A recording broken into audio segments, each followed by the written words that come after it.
하나님의 말씀은 다니엘 3장 1절에서 18절입니다. 다니엘 3장 1절. 느부갓네살 왕이 금으로 신상을 만들었으니 높이는 60규빗이요 너비는 6규빗이라. 그것을 바벨론 지방의 두라 평지에 세웠더라. 느부갓네살 왕이 사람을 보내어 총독과 수령과 행정관과 모사와 재무관과 재판관과 법률사와 각 지방 모든 관원을 느부갓네살 왕이 세운 신상의 낙성식에 참석하게 하며 이에 총독과 수령과 행정관과 모사와 재무관과 재판관과 법률사와 각 지방 모든 관원이 느부갓네살 왕이 세운 신상의 낙성식에 참석하여 느부갓네살 왕이 세운 신상 앞에 서니라. 선포하는 자가 크게 외쳐 이르되 백성들과 나라들과 각 언어로 말하는 자들아 왕이 너희 무리에게 명하시나니 너희는 나팔과 피리와 수금과 삼현금과 양금과 생황과 및 모든 악기 소리를 들을 때 엎드려 느부갓네살 왕이 세운 금신상에게 절하라. 누구든지 엎드려 절하지 아니하는 자는 즉시 맹렬히 타는 풀무불에 던져내리라 하였더라. 모든 백성과 나라들과 각 언어를 말하는 자들이 나팔과 피리와 수금과 삼연금과 양금과 및 모든 악기 소리를 듣자 곧 느부갓네살이 세운 금신상에게 엎드려 절하니라. 그때 어떤 갈대아 사람들이 나와 유다 사람들을 참수하니라. 그들이 느부갓네살 왕에게 이르되 왕이여 만수무강하옵소서. 왕이 명령을 내리사 모든 사람이 나팔과 피리와 수금과 삼현금과 양금과 생황과 및 모든 악기 소리를 듣거든 엎드려 금신상에게 절할 것이라. 누구든지 엎드려 절하지 아니하는 자는 맹렬히 타는 풀무불 가운데 던져 넣음을 당하리라 하지 아니하셨나이까.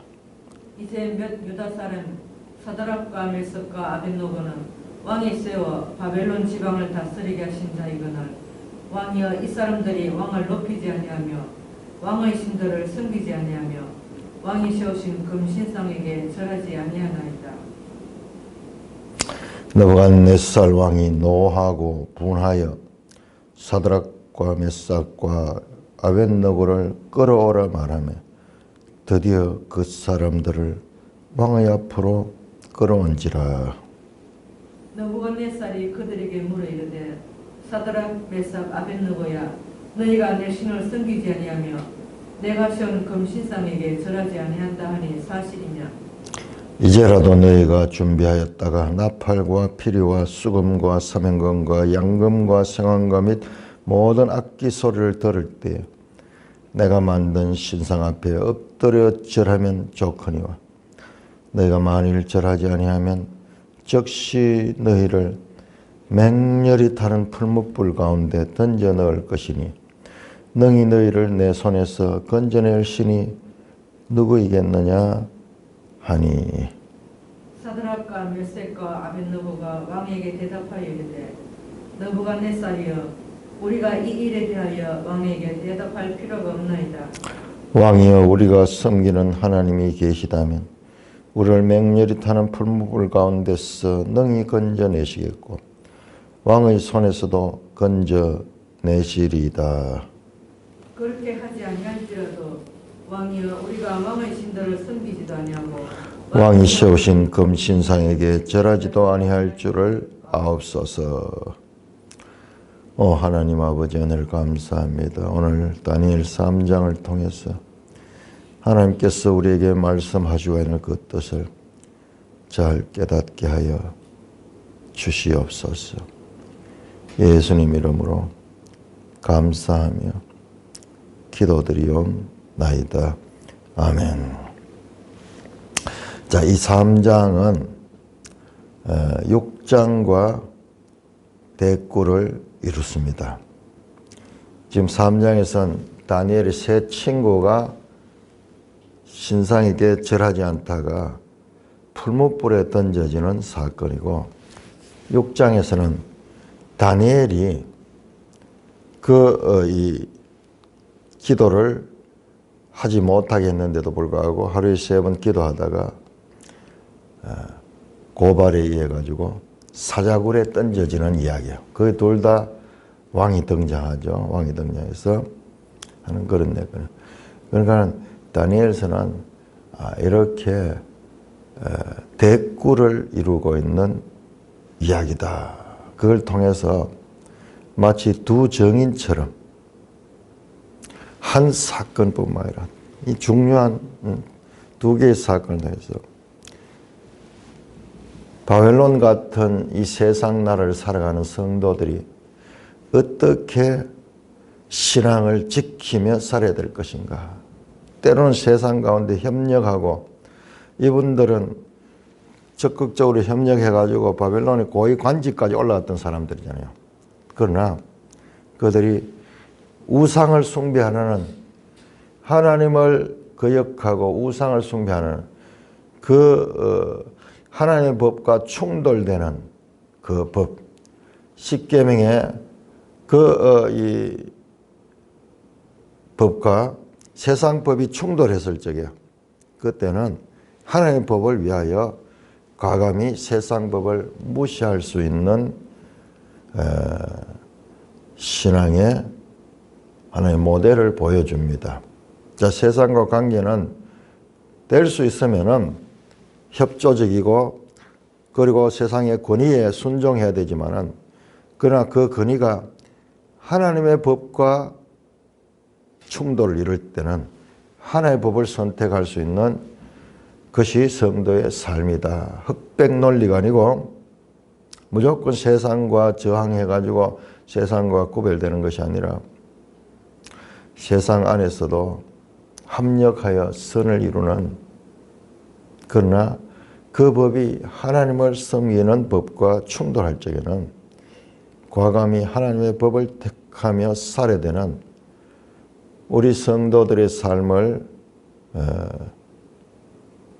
세상 가운데 성도들이 어떻게 살아야 될 것인가를 가르쳐주는 아주 중요한 그와 같은 내용이 그 속에 담겨 있습니다.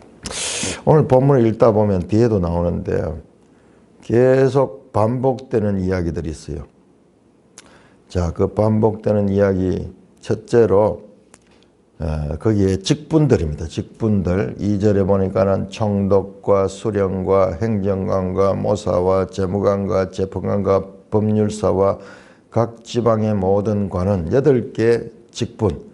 그러니까 지금 보세요. 총독들 있죠. 총독들.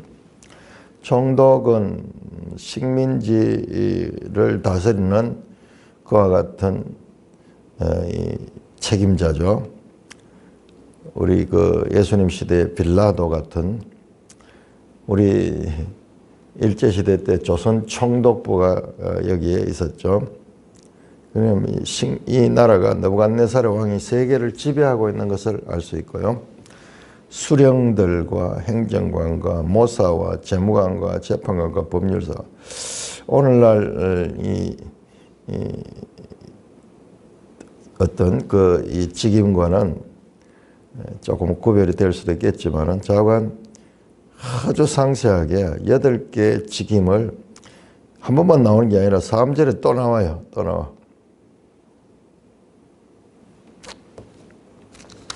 반복해서 그 직임이 나오고 있는 것, 하나의 직임 목록 같은 거죠. 그 다음에 또 하나가 뭐냐 그러면은 4절은 백성들과 나라들과 각 언어로 말하는 자. 7절에 모든 백성과 나라들과 각 언어로 말하는 자들. 이 말씀도 후반절에 나옵니다. 3장 29절에도 각 백성과 각 나라와 각 언어를 말하는 자가 반복되는 것과 같은 것. 또 하나가 있는데 악기, 나팔과 피리와 수금과 사명금과 양금과 생황과 및 모든 악기 이야기도 몇 번 반복돼서 나오죠. 15절에도 나오고 또 9절에도 나오네요. 그러니까 이 목록 시리즈가 이 3장에 많이 나와 있다. 이 목록은 무엇을 왜 이렇게 비효율적이잖아요. 비효율적, 반복적으로 이렇게 비효율적으로 반복하고 있는가. 그래서 어떤 문서가 가지고 있는 이 수준이라 그럴까요? 수준. 앞에서 한번 반복된, 앞에서 나왔는 이야기는 뒤에는 그걸 생략해서 표현할 수 있는데도 불구하고 미련하게 마치 유화적으로 이렇게 길게 반복해서 표현하고 있는, 이거 설교하려고 하면 참 힘들어요. 이 목록만 읽다가도 시간이 많이 갑니다. 왜 이렇게 비효율적이고 이렇게 무식하게 반복해서 기록했을까? 그렇게 생략할 수 있는 법을 몰라서 그랬을까? 우리가 무식하게 보인다는 것은 우리의 판단이에요.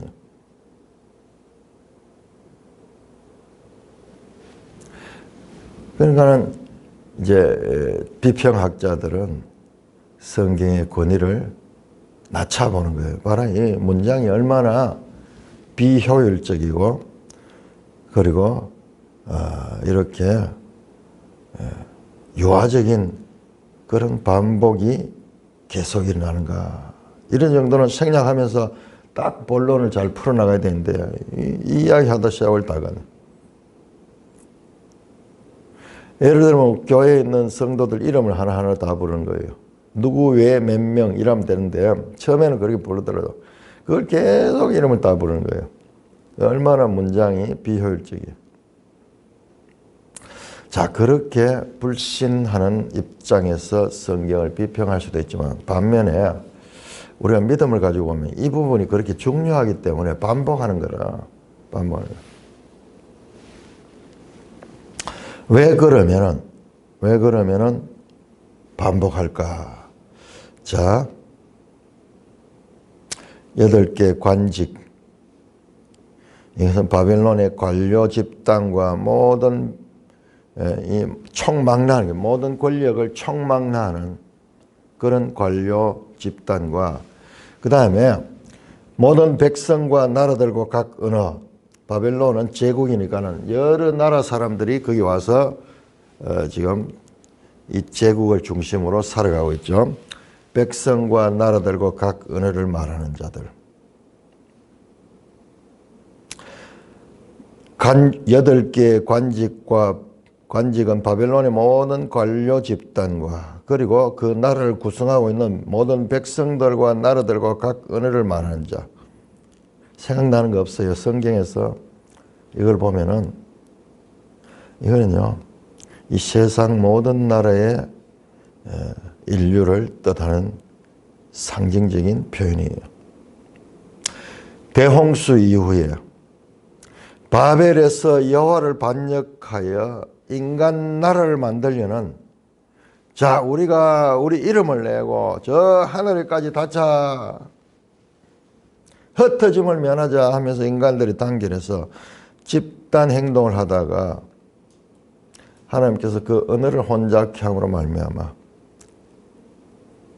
사람들이 온 땅에 흩어졌죠. 그때 언어가 다르고 그 다음에 지역이 다르고 그리고 그들이 살고 있는 그 나라가 다르게 되어버리죠. 나라가 다르게 되죠. 원래 하나였던 인류가 흩어지면 당했던. 그러나 지금 이 바벨론은 그게 일어났던 게 창세기 11장에 신할 땅의 바벨이었잖아요. 온 인류가 단결해가지고 하나님을 대적하려고 인본주의 세상을 세우려 했던 그 땅에서 하나님이 그걸 보고 하나님이 우습게 보셨죠.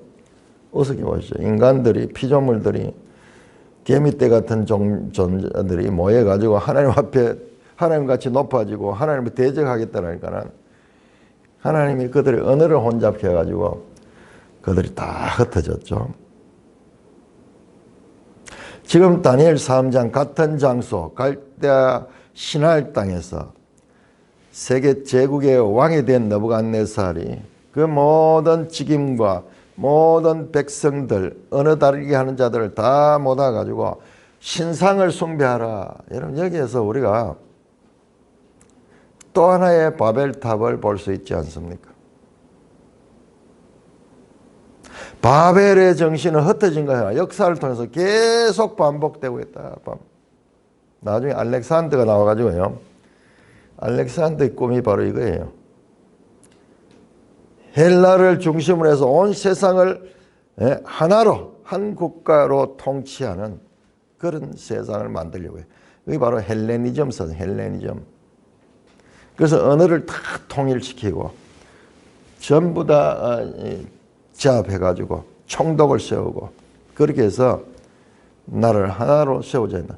인류 역사를 통해서 여러분 우리가 세상 역사에서 영웅이라고 하는 존재가 뭐예요? 전부 이런 존재예요. 전부 이런 영웅들. 나폴레옹, 저 스탈린, 히틀러 전부 이게 자신들이 그 정점에 있는 세상 나라를 하나로 만들어가지고 자신이 영원한 왕으로서 왕중왕으로서 다스리고 싶어하는 그런 바벨의 교만의 정신, 바벨의 하나님을 대적하던 그 정신이 지금 여기 나타난 거예요. 그런데 우리는 이 내용 바로 앞에서 2장에서 느부갓네살이 하나님을 인정하고 하나님 앞에 경배까지 했는 자가 3장에 돌아서자마자 왜 또 이렇게 하는가 조금 맥락에서 부자연스럽게 생각하죠. 그런데 시간이 많이 지났어요. 우리 본문에는 나오지 않지만은 어떤 사본에는 보면요. 바벨론 왕이 집권 18년째 그때 앞에서는 집권 초기 BC 605년 이때는 그로부터 18년 후 BC 586년 586년이 언제입니까? 이제 완전히 예루살렘을 멸망시키고 그 다음에 세 번째 포로들을 가져오던 그때예요. 그러니까 다니엘이 처음 포로로 잡혀온 것은 아직까지 유다는 망하지는 않았어. 그런데 지금은 이제 완전히 망했을 때. 그러니까는 그 느부갓네살이 원정을 하면서 모든 국가를 다 이제 지배를 하고 난 다음에 그때 마음이 교만해졌는 것 같아요. 그래서 금으로 신상을 만들었다. 금신상입니다. 금신상. 자, 2장에서 다니엘은 바벨론 나라는 금머리다. 그 다음에 그 이어서 은혜 나라, 노새 나라, 철의 나라 이렇게 역사가 이어질 것이다. 왕의 나라가 영구하지 못할 것이다. 그랬는데 다니엘이 어떻게 합니까? 느부갓네살이 어떻게 합니까? 금으로 온 신상을 만들었어. 그러니까 다니엘이 애언했던 그것을 온 몸을 금나라로 만들어 영원한 바벨론 왕국을 생각하면서 아마 지난날 이 다니엘의 기억은 많이 잊혀졌을 거예요. 많이 잊혀지고 우리 성도들도 그래요. 하나님 은혜를 받아가지고 크게 감격하며 하나님 내 평생에 하나님을 섬기겠습니다. 그렇게 고백해놓고도 세월이 지나버리면 나중엔 다 잊어버려요. 이게 한 18년 정도 지나서 이게 오히려 현실적이에요. 그때 한번 그런 경험을 했다고 해가지고 그때 한번 고백을 했다고 이걸 평생 지키고 가는 것은 그것은 넌센스죠. 우리 믿는 사람도 마찬가지예요. 연단 받고 다시 그런 과정을 통해서 나중에 이제 그 믿음이 든든해지지. 한번 체험적인 사건을 통해 가지고 경험했다고 그게 유지되는 것은 그것은 불가능합니다. 우리 성경에 대한 지식도 마찬가지. 한번 알았다고 다 하는 게 아니라 계속 반복해서 평생 알아야 돼. 평생. 그러니까 이게 지금 하나님에 대한 반역적인 그와 같은 행동입니다. 바벨론의 일시성을 하나님께서는 그 일시정을 말했지만은 그는 이 바벨론을 영원한 제국으로 만들려고 원했습니다. 온 세상을 하나로 통합하자 하는 열망은 세상 나라의 그 이 군주들의 특성이죠. 좀 힘이 있으면은 이웃 나라를 정복하고 또 정복하고 정복해가지고 우리 가까운 일본도 그랬고 2차 대전이 일어날 때요. 전 세계를 아시아권은 일본 네가 묵으라. 유럽은 누가 묵고 이런 식으로 전 세계를 원탁에 앉아가지고 강대국들이 분할을 해서 분할. 그래서 일본은 이 동남아의 쪽을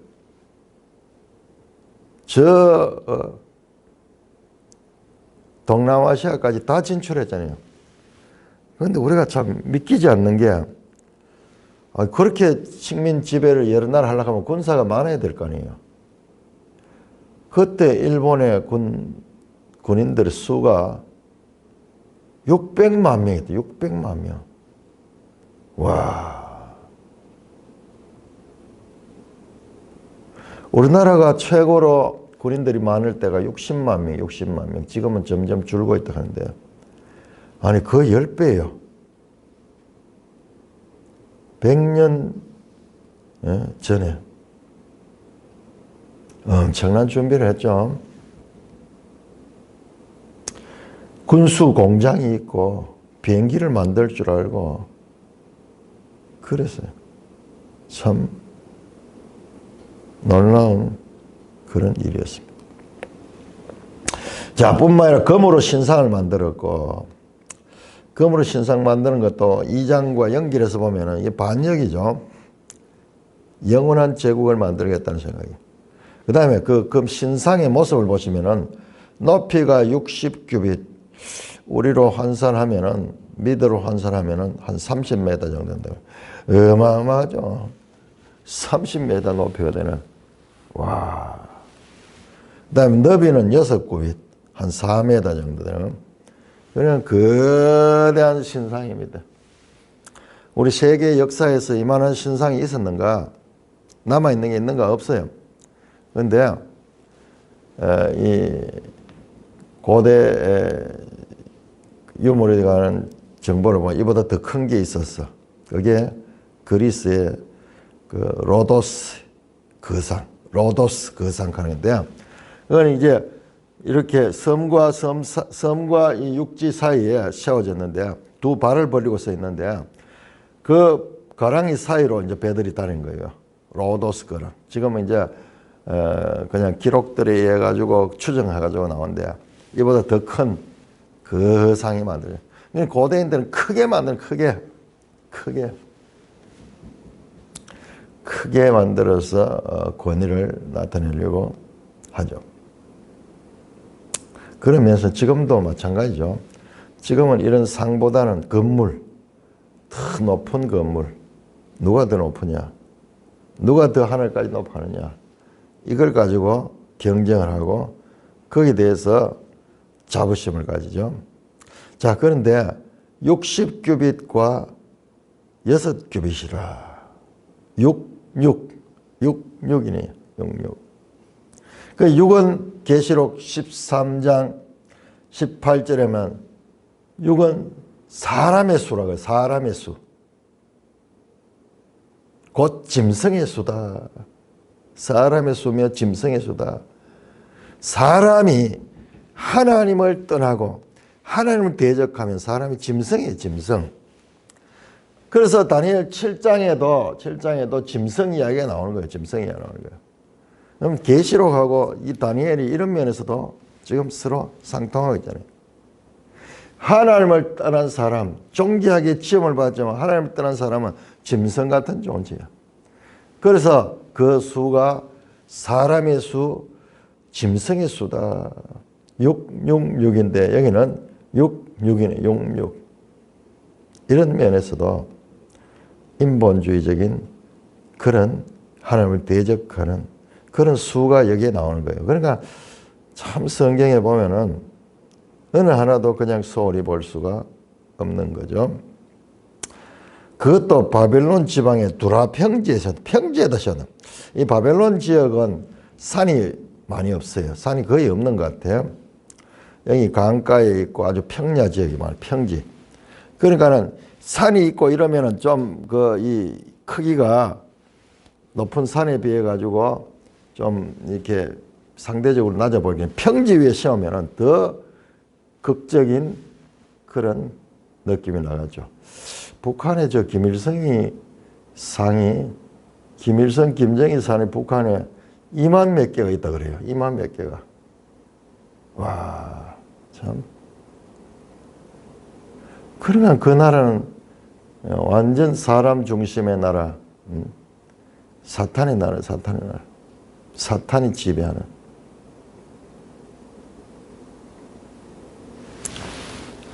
아마 이만한 그 상이 있는가 모르겠어요. 있을 수 있을 것 같아요. 그거 보면은 김일성 상 사진 그것만 찍으면 모르는데 사람들 그 밑에 경배하는 거 보면은 밑에 발 밑에 좀 깔려 있거든요. 하는 짓이 보면 딱 성경을 가지고 보면 저 북한 땅의 정체가 뭔가 저 사람들은 거짓이에요. 사탄이 하는 일은 전부 거짓이잖아요. 거짓 속이는 자. 평화 운운. 그건 너무나 참 어리석은 생각이 경험을 통해서도 계속 확인해 온 건데. 자, 그렇게 검으로 신상을 만들었다. 느부갓네살의 반역 정신을 우리가 볼 수 있습니다. 그래서 모든 수령과 모든 사람들 다 이 신상의 낙성식에 참석해가지고 그 신상 앞에 절하라고 그렇게 이제 이 조서를 날려서 모든 사람을 모아가지고 특히 이런 권력자들은 많은 사람을 못 얻는 걸 좋아하죠. 모아가지고 선포합니다. 4절에 선포하는 자가 크게 외쳐 이르되 백성들과 나라들과 각 언어로 말하는 자들아 왕이 너희 무리에게 명하시니. 자, 각 언어로 말하는 자. 이건 계시록에 나옵니다. 백성과 나라와 방언과 계시록 5장 9절에 보면은 백성과 나라와 방언 이야기 항상 나와요. 백성과 나라와 방언. 창세기의 첫 인류 백성과 나라와 방언. 마지막 계시록에도 보면 백성과 나라와 온 세상을 나타내는 그런 관용적인 표현입니다. 뿐만 아니라 사도행전 2장에 각 나라에서 온 15개 나라에서 온 백성들이 모였는데 그 각기 다른 언어를 가진 백성들이 모였는데 그들이 그 오순절 성령 강림 때 언어의 통일을 맛보았죠. 통일을 맛보았죠. 이거는 아주 인류의 어떤 그 분열과 그리고 통일을 나타내는 그런 상징이에요. 다시 바벨탑의 정신을 가지고 지금 느부갓네살이 썼습니다. 백성들과 나라들과 각 언어로 말하는 자들아 왕이 너희 무리에게 명하시나니 너희는 나팔과 피리와 수금과 사명금과 양금과 성황리 모든 악기를 들 때 엎드려 그 신상에 자라라. 만들어놓고 이제 악기 오케스트라예요. 오늘날 치면은 오케스트라 주로 관현악이에요. 관현악. 나팔과 또는 현으로 하는 현금, 양금, 생황. 자, 여러분들 이 보세요. 이 음악을 얼마나 잘 활용합니까? 오늘 우리가 보는요, 드라마라든지 심지어는 유튜브 같은데 그냥 개인 방송에도 자세히 우리가 모르고 그냥 무의식간에 듣는데 다 배경에 음악이 깔려 있어요. 음악이. 그게 우리를 마음을 격동시키는 거예요. 막 음악이 깔려 있습니다. 영화 같은 데도 그냥 아니에요. 음악이 엄청 중요한 역할을 합니다. 거의 음악 없이 나오는 장면들은 아주 짧은 장면들이에요. 거의 대부분 음악이 깔린다. 우리는 전혀 무의식적으로 그것을 대하는 거죠. 이와 같은 신비적이고 이와 같은 우상숭배적인 종교에서는 이 음악의 역할이 절대적이에요. 중세에도 보면요. 중세 하나님 말씀은 제대로 없는데 건물 얼마나 높고 찬란하게 지었습니까? 그리고 음악이 발달해서 음악이에요. 그래서 그 분위기에 하나님 말씀이 아니라 이런 감성적인 분위기를 통해 가지고 하나님을 대신하는 거예요. 지금 이게 바벨론에서 그렇게 강조했던 거예요. 이 바벨의 정신을 알아야 돼요. 오늘날 교회 안에도 지나치게 많은 악기들, 진짜 드럼 같은 타악기는요, 그건 교회에서 연주하면 안 돼요. 그건 뭐냐 하면 사람을 흥분시키는 거예요. 흥분. 전쟁할 적에 둥 북 치는 사람들이 반드시 나가거든요. 마음을 흥분시키고 격동시켜서 그렇게 해가지고 신비적인 그런 효과를 내는 것은 이것은 이방 종교의 특징이지 기독교적인 그런 요소가 아니에요. 그래서 종교개혁자들은 이 음악 문제를 아주 애매하게 다루었어요. 그 오늘날 뭐 좀 교회라고 생긴 교회들 가보면은 전부 드럼도 갖다 놓고 악기를 다 갖다 놨습니다. 악기를. 그들이 하는 것이 무엇인가 성경적인 그 기초가 없으니까 사람들이 좋아하는 것 같으니까는 또 실제로 좋아해요. 우리 이 교회 어떤 집사님도 그렇게 끝날 때 그런 음악을 연주하니까는 너무 감동적이더라 하면서 내 감동을 중요시하는 거예요. 그게 인간의 한계예요. 하나님 말씀이 없으면 전부 그거예요. 느낌. 그런 이 악기를 쫙 연주할 때 그때 감동을 받아 탁 절하도록 하고 절하지 않은 자는 맹렬히 타는 풀무불에 던진다. 이 맹렬히 타는 풀무불 이야기도 내가 보니까 한 4분 나와. 4분. 맹렬히 타는 풀무불. 엄중한 심판. 11절, 15절, 30절. 20절, 21절, 23절 맹렬히 타는 풀무불. 맹렬히 타는 풀. 그러자 이제 악기 소리가 듣자 모든 사람들이 다 금신상에서 엎드려 절하니라. 너희를 위하여 새긴 우상에게 절하지 말라. 십계명을 완전히 반대하는 그와 같은 우상 숭배입니다. 자, 이건 모든 사람이 공개된 장소에서 여기에서 왕의 명령을 어기면 표시나는 거예요. 절하지 않으면 딱 서가 있잖아요. 우리 일제시대 때 신사참배할 적에 그랬다 그러잖아요. 신사참배할 때. 다 절하는데 절하지 않고 탁 말해 있으면 딱 드러나잖아요. 그때 그것이야말로 진정한 시험의 때입니다. 잠시 고개 숙이고 속으로 어떻게 생각하든지 그냥 잠시 고개만 숙이면 되는데 이 다니엘 같은 말씀을 통해 가지고 깨달은 사람은 그 가운데서 꼿꼿이 서가 있는 거예요. 우상은 헛것이요 아무것도 아닌데 세상은 그 우상 앞에 절하고 8절이면 그때 어떤 갈대아 사람들이 나와 유다 사람들을 참수하니라. 자, 등장하죠. 갈대아 사람, 바벨론 사람이 유다인들을, 절하지 않는 유다인을 고소하잖아요. 자, 이 구조도 앞에 나왔던 1장 구조와 좀 비슷하죠.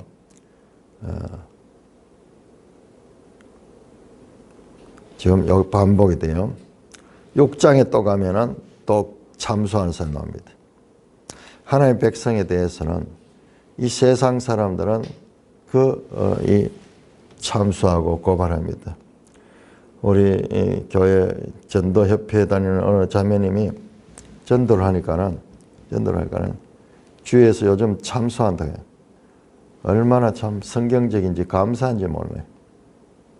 고발을 당하고 무시를 당하고 멸시를 당하고 그 쉬운 일 아니거든요. 그래도 그것을 기쁘게 생각할 수 있는, 내가 주를 위하여 일하다가 참소를 당했다. 영광의 훈장이에요. 영광의 훈장. 이 당해보면은 데미지가 큰데 정말 믿음이 큰 사람. 요즘 그런 거를 다 싫어해요. 그런 거. 조금이라도 다른 사람한테 불편한 소리 듣는 거 싫어하고 개인주의로 돼가지고 아이고 그냥 피해버리지. 그런데 당당히 나가는, 그럼 그 사람들이 나중에 바뀌는. 참소했다. 영광의 혼자예요. 주의 이름을 위하여 핍박을 받는 자는 복이 있나니. 자, 그들이 느부갓네살 앞에 와서 이제 예의를 갖추고 다 왕이 명령했는데 엎드려 절하지 않는 사람이 있습니다. 그 사람들은 맹렬한 풀무불에 던져 넣음을 당하리라 했는데 그런 사람이 있습니다. 누굽니까? 12절에 유다 사람 사드락과 메삭과 아벳느고 왕이 세워 바벨론 지방을 다스리게 한 자다. 자, 얼마나 이들이 시기와 질투를 받았겠어요. 저 변방에 이방 나라에 포로로 온 자들이 그 나라에 와서 고급 관리가 돼 있으니까는 얼마나 속으로 안 입고 왔겠어요. 그리고 눈에 항상 드러났겠죠. 이 사람들이 왕을 높이지 않습니다. 검시상에 절하지 않습니다. 고발하니까 13절 느부갓네살 왕이 노하여 분하여 사드락과 메삭과 아벳느고를 끌고 왔다. 자, 맹렬히 타는 풀무는요. 맹렬히 타는 풀무는 신명기 4장 20절 보면은 애굽을 새 풀무로 비유해서 새 풀무. 이사야 48장 10절은 고난의 풀무라고 그렇게 말했어요. 연단된 자들은 이 풀무를 통과해야 돼. 아주 영적이죠. 그냥 사실을 이야기하는데 그 크기라든지 이 풀무라든지 이게 전부 또 영적인 의미를 가지고 있어. 연단된 성도들. 느부갓네살이 사드락과 메삭과 아벳느고를 끌고 오라. 그래서 끌고 왔습니다. 그런데 느부갓네살 마음이 자기가 명령했지만은 그들을 설득합니다. 14절 느부갓네살 그들에게 물으되 사드락 메삭 아벳느고냐? 너희가 내 신을 섬기지 않으면 내가 세운 금신상에 절하지 않는다 말이 사실이냐? 설득합니다. 절해라. 그냥 그대로 막 명령 불복종으로 죽이지 않고, 왜냐 그러면은 이 사람들을 사랑하는 거예요. 6장에도 보면 똑같아요. 다니엘이 사자굴에 갔을 때 그 왕이 나중에 죽었는 것이 왕이 안달해가지고 탁 가보니까 살아있거든요. 다니엘아 그러면서 얼마나 왕이 자기가 명령을 내려서, 왕의 명령은 보편적이어야 되거든요. 누구는 선별적으로 그렇게 법이 적용되면 온 전체 기강이 무너지니까는 그 명령을 전체를 통치하기 위해서는 개인의 어떤 그런 일탈을 용납해서는 안 되거든요. 그래서 이 설득을 합니다. 이 권위 설득이. 그러니까 이들이 얼마나 충성스럽게 바벨론 왕에게 평소에 그들에게 잘 협조를 했던가를 알 수 있습니다. 자, 그런데 15절입니다. 15절 후반절에 너희가 만일 절하지 아니하면 즉시 너희를 맹렬히 타는 풀무불 가운데 던지는 능히 너희를 내 손에서 건져낼 신이 누구겠느냐. 자, 이게 중요한 거예요. 능히 누가 아무도 내 힘 가운데서 이 왕중의 왕인 나의 권력을 무시할 수 있는 그런 존재가 없다. 능히 너희를 내 손에서 건져낼 신이 누구겠냐. 자, 이 말이 아주 절정해요. 능히. 우리는 이걸 공부해서 알죠. 이 능히 하는 게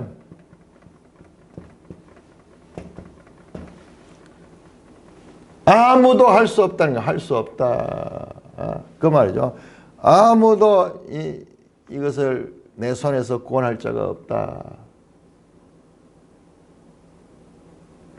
사람은 할 수 없어요. 그러나 하나님은 할 수 있다. 우리 사도신경에 제일 처음에 나오는 것이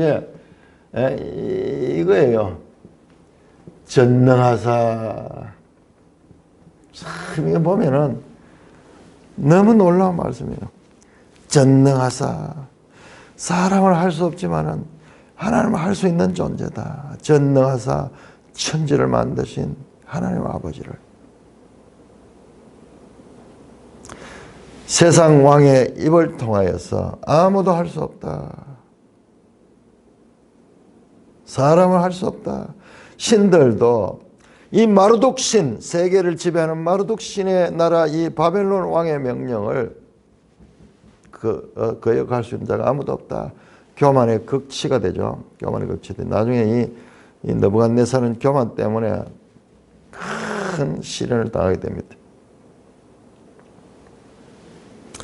자, 그 왕이 그렇게 설득하며 절하라고 말하지만은 협박하기도 하고 설득하기도 했지만 16절 사드락과 메삭과 아벳나고가 왕에게 대답하여 느부갓네살 왕이여 우리가 이 일에 대해 왕에게 대답할 필요가 없나이다. 왕이여 우리가 섬기는 하나님이 계시다면 우리를 맹렬히 타는 풀무불 가운데 능히 건져내겠다. 왕의 손에도 건져낼 것입니다. 그렇게 하지 아니할지라도 왕이여 우리는 섬기지 않고 절하지 않겠습니다. 하나님이 능력이 있어서 그들을 그 바벨론 왕의 손에서 능히 건져낼 수 있다. 그러나 건져내지 아니할 수도 있다. 그렇다고 해가지고 힘이 없어서 건져내는 게 아니다. 하나님의 주권이다. 건져내는 것도 하나님 뜻이고 건져내지 않는 것도 하나님의 주권적인 뜻이다. 그러나 우리는 죽으면 죽으리라. 야, 그 에스더의 이 고백과 똑같죠. 바벨론 포로로 흩어져 있던 자들이 그 시대 어느 곳에 있든지 이방 나라에 있으면서도 죽으면 죽으리라. 그런 믿음을 가지고 있었던 자들이 남아 있었다는 거. 오늘날도 뭐 한국교회 그러면서 비판도 많고 참 잘못된 교회들 많죠. 그럼에도 불구하고 그 안에 하나님께서 남겨놓으신 참교회들이 있는 거예요. 참교회들. 때때로는 우리가 우리 스스로 내린 판단에 하나님을 가다버릴 때가 있어. 이걸 보시면은 그 엘리야 시대 때 바알에게 무릎 꿇지 않는 7천이 있었다. 7천이. 지금 오늘날도 마찬가지. 그래서 주변에 그냥 인상만 가지고 판단해서는 안 돼요. 구석구석에 하나님이 세우신 하나님의 백성들이 있다. 능히 할 수 없다. 능히 할 수 있습니다. 사람으로 할 수 없지만 하나님은 할 수 있다. 능히 건져내고 왕의 손에서도 건져냅니다. 그리하지 아니하실지라도 하나님 절대 주권자를 건져낼 수도 안 건져내는 것도 힘이 없어서 하는 것이 아니라 능력이 부족해서 그런 것이 아니라 하나님 뜻 가운데 이루어지는 거야. 그러나 우리는 목숨을 바쳐서도 이 일을 할 수가 없습니다. 십계명의 우상 숭배를 금하라는 그 명령에 순종하기 위해서 자기의 목숨을 지금 내걸고 타협하지 않고 하나님의 말씀을 지키겠다는 의지를 보이고 있습니다. 이야, 본국 사람들은 다 믿음을 잃어버리고 있는데 이 이방 나라에 포로로 잡혀간 청년들이 이와 같은 믿음을 가지고 아직까지 남아있는 자로서 그 믿음을 보이고 있습니다. 이어지는 이야기는 우리가 내일 살펴보겠습니다. 이번에 우리가 코로나가 왔을 적에 갑자기 교회를 감시를 하고 그 다음에 통제를 하고 국가가 우리가 한 번도 그런 적이 없었어. 근데 그동안 기적으로 살았어. 기적으로. 그동안 대한민국 기적의 나라였어. 우리가 살았던 이 시대 1950년대 이후 지금까지 집회를 못하게 한 적이 과연 있었던가? 한 번도 없었어. 일제시대는 그런 적들이 많이 있고 감시하고 통제하고 그 다음에 예배 드리기 전에 먼저 동방요배부터 하고 그러나 이 대한민국 정부가 수립된 이후에는 왜 그런 일이 없었는가? 법으로 헌법으로 종교의 자유를 보장했어요. 그런데 난데없이 갑자기 교회가 통제하게 되고 감시하게 되고 그런 전염병이라는 다 할 때는 다 하나의 명분이 있죠. 명분이 있죠. 갑자기 감시를 하고 아니 자기 살아갈 방법 자기가 다 선택하지 정부에서 허락한다고 하고 안 한다고 안 하면 우리가 어제도 보았지만은 그들의 속에는 뒤에는 저는 사람 중심 바벨론의 인본주의 정신이 그 배경에 있다는 것을 우리가 알 수 있잖아요. 지금 이 느부갓네살의 이와 같은 바벨의 사상, 사람 중심 사상, 하나님을 무시하고 하나님을 대적하는 그 사상이 깔려 있다는 것을 우리가 어제 봤거든요. 사람이 먼저다. 사람이 먼저다 하는 그 이야기가 바로 인본주의라고 하는 뜻이에요. 인본주의다. 그 인본주의라는 것은 그냥 자체로 있으면은 관계없지만은 이 인본주의는 하나님 백성을 대적하고 하나님 나라가 세우지 못하도록 그렇게 적극적으로 방해하는 세력이고 그리고 하나님 백성을 심지어는 죽이기까지 하는 하나님을 대적하는 자다. 우리가 짧은 경험이었지만은 그 시대를 통과하면서 이런 일들이 우리 앞에도